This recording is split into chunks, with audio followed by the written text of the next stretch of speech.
आपने ex president of India gel Singh का नाम सुना? आप लोग जानते हैं जैल सिंह सुतार जाति के थे, धर्म परिवर्तन किया, सिख हो गए, ये सुतार थे, कारपेंटर। बूटा सिंह का नाम सुना, जो भारत के गृह मंत्री थे, ये शेड्यूल कास्ट का व्यक्ति है, धर्म परिवर्तित हो गया, सिख हो गया। आपको जानकारी हो इसलिए बता रहा हूं।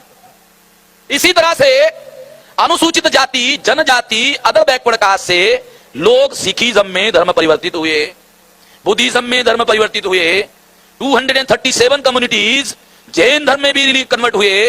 अभी पाटिल साहब यहां से गए, ये कुंभी जाति के धर्म परिवर्तन किया, जैन हो गए, जैन हैं मगर जाति से कुंभी थे। मालूम हो इसलिए बता रहा हूं आप लोगों को, जानकारी हो। इतिहास आप लोगों को जो देश में पढ़ाया जाता है वो इतिहास नहीं है, झूठी बातें हैं। क्योंकि जो विजयी होता है वो अपना इतिहास लिखता है, जो विजयी होता है वो अपना इतिहास लिखता है, और जो पराजित होता है उसको अपना इतिहास पढ़ाता है। इसलिए हमको जो इतिहास पढ़ाया जा रहा है वो असली नहीं है, इसलिए असली बता रहा हूं। अगर किताबों में पढ़ाया गया होता तो मुझे बताने की जरूरत नहीं होती, उसमें पढ़ाया नहीं जाता इसलिए मुझे बताना पड़ रहा है। यही हमारा जागरण का अभियान है, यही हम बता रहे हैं, इसलिए बता रहा हूं। जैनिज्म में लोग धर्म परिवर्तित हो गए, बुद्धिज्म में हो गए, और सबसे ज्यादा इस्लाम में लोग धर्म परिवर्तित हो गए।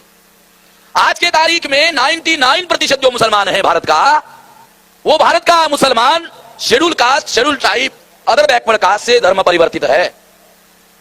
आक्रमणकारी जो मुसलमान भारत में आए थे उनके साथ केवल 1200 फौजी थे। 1200 जो फौजी थे उसके 12 लाख हो गए होंगे, मगर आज अगर 12 करोड़ मुसलमान माने जाए तो कहां से आए? ये कहां से आए? कभी सोचा? आपकी जानकारी के लिए थोड़ा बता दूं, केरला में जाओ, केरला का जो मुसलमान है मलयाली बोलता है, उसकी मातृभाषा मलयाली है। तमिलनाडु में आओ, तमिल का मुसलमान तमिल बोलता है, उसकी मातृभाषा तमिल है। आंध्रा में आओ, तेलुगु बोलता है, उसकी मातृभाषा तेलुगु है। कर्नाटका में आओ, उसकी मातृभाषा कन्नड़ी है। इधर सातारा, सांगली, कोल्हापुर के साइड में हमारे लोग मराठी बोलते हैं, मुस्लिम्स। अगर उनको हिंदी बोलने के लिए कहा जाए तो इधर सातारा, सांगली, कोल्हापुर के साइड के जो मुसलमान हैं उन लोगों को ठीक से हिंदी बोलना नहीं आता। वो हिंदी कैसी बोलते हैं? वो एक मेक को घास खिला रहे थे, एक मेक को घास खिला रहे थे। अब मराठी में घास किसको बोलते हैं और हिंदी में घास किसको बोलते जानते हो ना?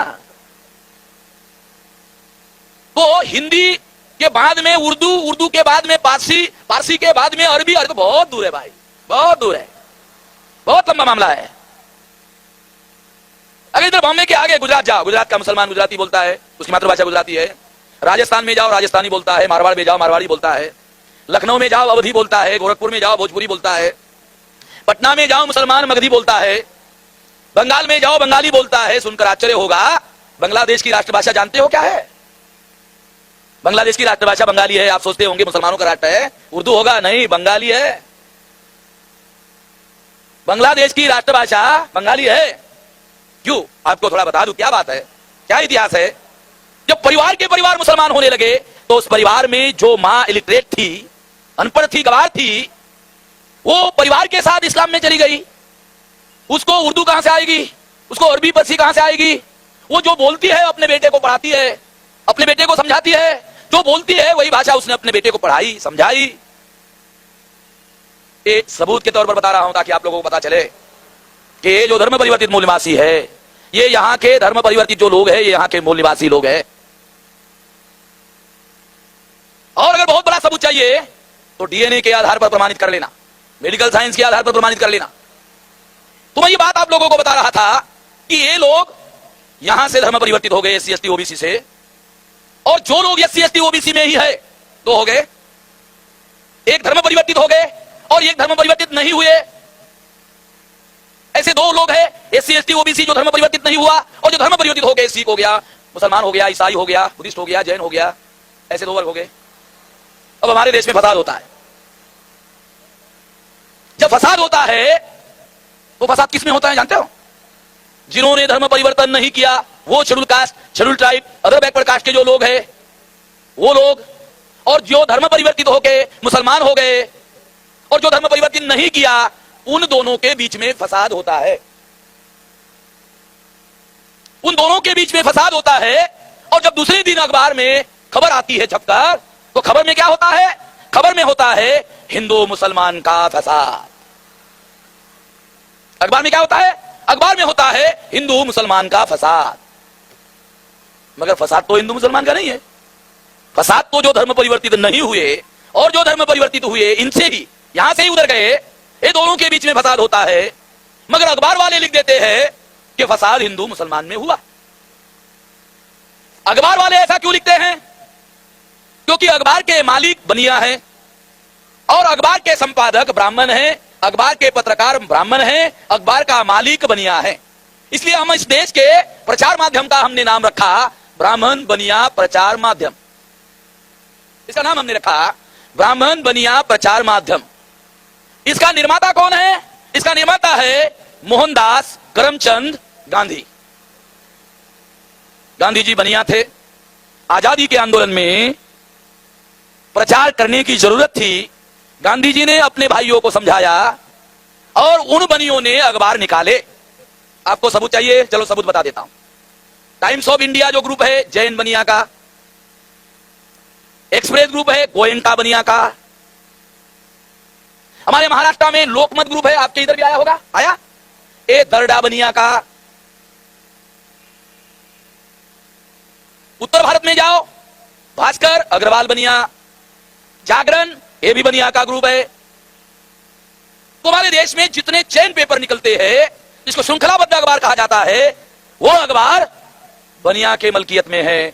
अखबार के संपादक ब्राह्मण हैं, पत्रकार ब्राह्मण हैं। ब्राह्मण बनिया प्रचार माध्यम हो गया। जिस पर ब्राह्मण बनिया का कब्जा है, वो खबर क्या छापता है? वो खबर छापता है हिंदू मुसलमान का फसाद हो गया। फसाद हिंदू मुसलमान का नहीं हुआ।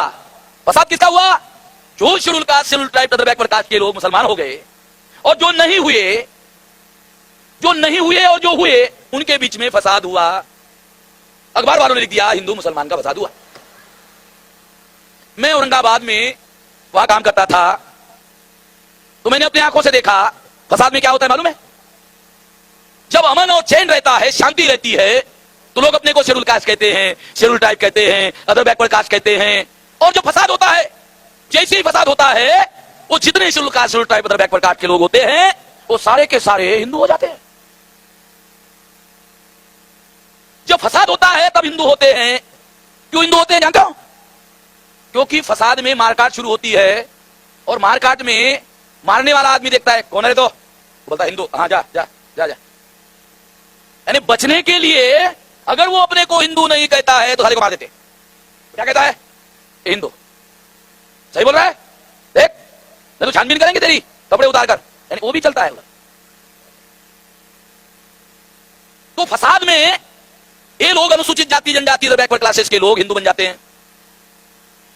जब तक फसाद का प्रभाव रहता है लोग हिंदू बने रहते हैं, और जैसे ही अमन शांति आ जाती है लोग अपने को schedule caste, schedule tribe, other backward caste कहना शुरू कर देते हैं। इससे क्या प्रमाणित होता है? इससे प्रमाणित होता है कि अगर इस देश में अनुसूचित जाति जनजाति, अदर बैकवर्ड क्लासेस के लोगों को हिंदू बनाना है तो हिंदू बनाने के लिए फसाद करवाना जरूरी है। ध्यान रखना, काल्पनिक बातें नहीं कह रहा हूं। अगर इस देश में हिंदू बनाना है किसी को, तो हिंदू बनाने का एक तरीका है। फसाद में अगर लोग हिंदू होते हैं, शिवसेना का पूना में अधिवेशन हुआ था पहला, तो उस अधिवेशन में प्रोफेसर देशपांडे नाम के एक ब्राह्मण प्रोफेसर वहां एक्सपर्ट के तौर पर बोलने के लिए उन्होंने बुलाया। तो उन्होंने अपने भाषण में एक सिद्धांत बताया। क्या सिद्धांत बताया?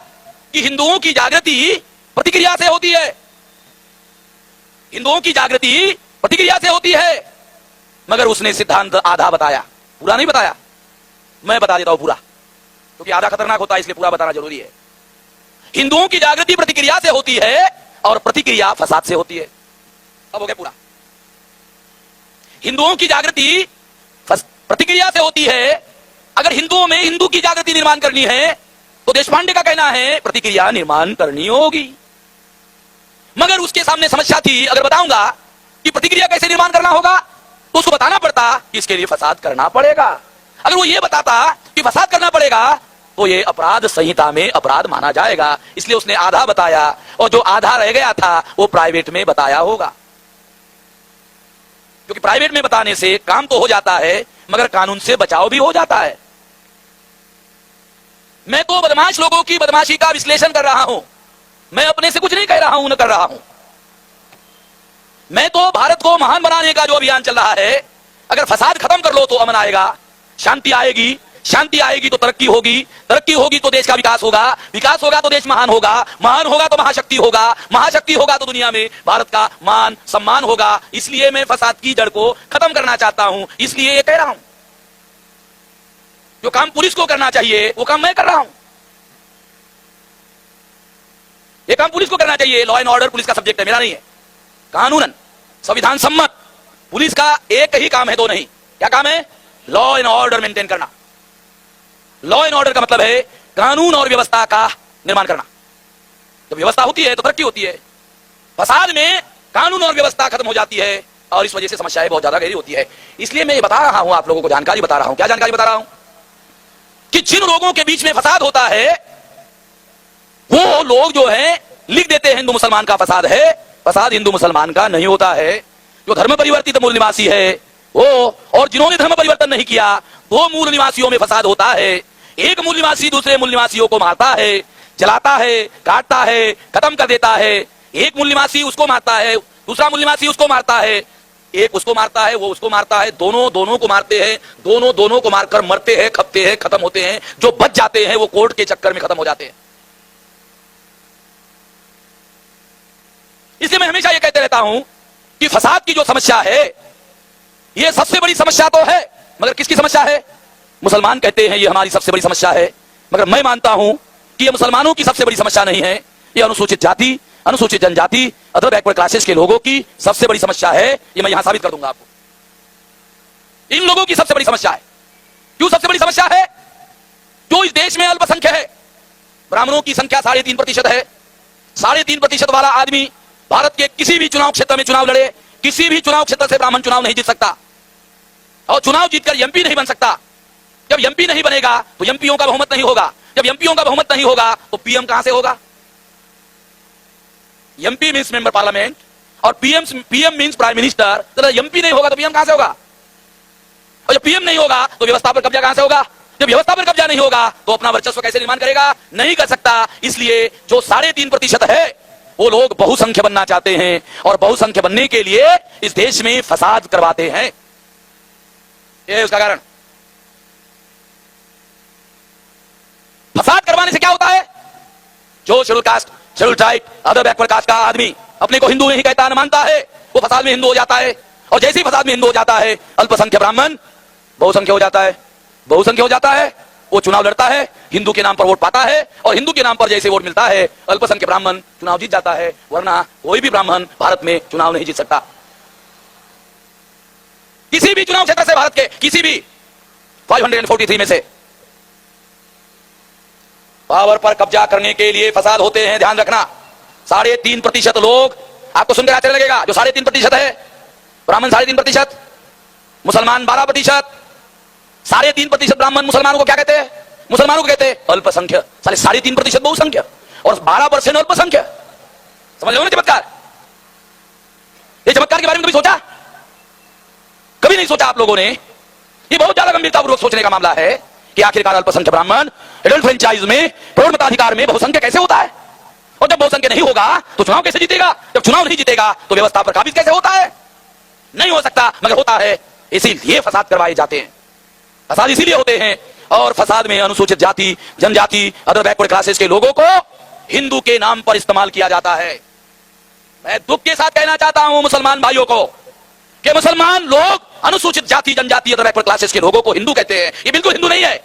मैं मुसलमानों से यह अपील करना चाहूंगा कि मुसलमान अनुसूचित जाति, जनजाति, पिछड़े वर्ग के लोगों को हिंदू ना कहे, कम से कम इतना ना कहे। क्योंकि जब मुसलमान अनुसूचित जाति, जनजाति और पिछड़े वर्ग के लोगों को हिंदू कहता है तो वो आरएसएस की मदद करता है, विश्व हिंदू परिषद की मदद करता है, वो बजरंग दल की मदद करता है।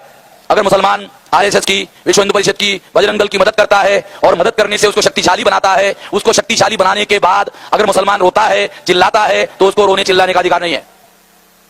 अगर वो रोता है, चिल्लाता है तो कोई और जिम्मेवार नहीं है, वो खुद जिम्मेवार है। उसको कम से कम अपने दुश्मन को ताकतवर बनाने का काम नहीं करना चाहिए।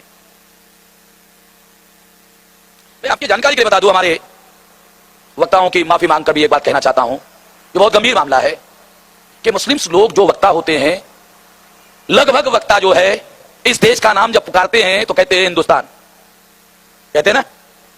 आरएसएस के लोग साली फटे तक ताकत लगा रहे हैं कि इस देश को हिंदुस्तान बनाया जाए, बनाया जाए, बनाया जाए, बनाया जाए, फटे तक कोशिश कर रहे हैं, मगर मुसलमानों ने तो पहले ही बना दिया। वो फटे तक कोशिश कर रहे हैं मगर हो नहीं रहा, और मुसलमानों ने बना दिया। नहीं बनाना चाहिए, बना दिया। बाबा साहब अम्बेडकर ने जब संविधान लिखने के लिए लिया, आप संविधान पढ़ लेना, संविधान की पहली लाइन, दूसरी तीसरी नहीं, पहली लाइन जब बाबा साहब अम्बेडकर ने लिखी, पहली क्या लिखा? India that is a Bharat. एकमात्र आर्टिकल है जिसको लिखा और ट्रांसलेशन भी खुद ही किया translation. India that is a Bharat, ऐसा ट्रांसलेशन क्यों किया बाबा साहब ने? क्योंकि बाबा साहब अम्बेडकर को आशंका थी जब मैं मर जाऊंगा तो कोई ब्राह्मण अंग्रेजी संविधान का ट्रांसलेशन करेगा और इंडिया का ट्रांसलेशन हिंदुस्तान करेगा। इंडिया का ट्रांसलेशन क्या करेगा? हिंदुस्तान करेगा। तो बाबा साहब अम्बेडकर ने सोचा कि इंडिया का ट्रांसलेशन हिंदुस्तान नहीं होना चाहिए, इसके पहले उन्होंने ट्रांसलेशन कर दिया India that is a Bharat, ताकि किसी को ट्रांसलेशन करने का मौका ही ना मिले। रिफ्लेक्शन ऑफ माइंड है बाबा साहब अम्बेडकर का, कि बाबा साहब अम्बेडकर भारत को हिंदुस्तान न कहते थे न मानते थे। अगर भारत का संविधान हिंदुस्तान नहीं मानता तो मुसलमान भारत को हिंदुस्तान क्यों कहता है? और ऐसा कह के वो आरएसएस का, बीजेपी का, बजरंग दल का, विश्व हिंदू परिषद का अगर वो मदद करता है और मदद करके उसको मजबूत बनाता है और मजबूत बनाकर ताकतवर बनाता है, अगर वो दुश्मन ताकतवर बन जाता है, ताकतवर बनने के बाद अगर वो मुसलमानों की पिटाई करता है तो पिटाई करने के बाद मुसलमानों को रोना नहीं चाहिए, चिल्लाना नहीं चाहिए। अगर रोना नहीं है, चिल्लाना नहीं है तो अपने दुश्मनों को ताकतवर बनाने का काम नहीं करना चाहिए। अगर आप अपने दुश्मनों को ताकतवर नहीं बनाते हो तो फिर आप लोगों को इसके विरोध में आवाज उठाने की, जद्दोजहद करने की अधिकार है, माना जा सकता है। साथियों, मैं आप लोगों को यह उदाहरण इसलिए बता रहा हूं, ये उदाहरण है।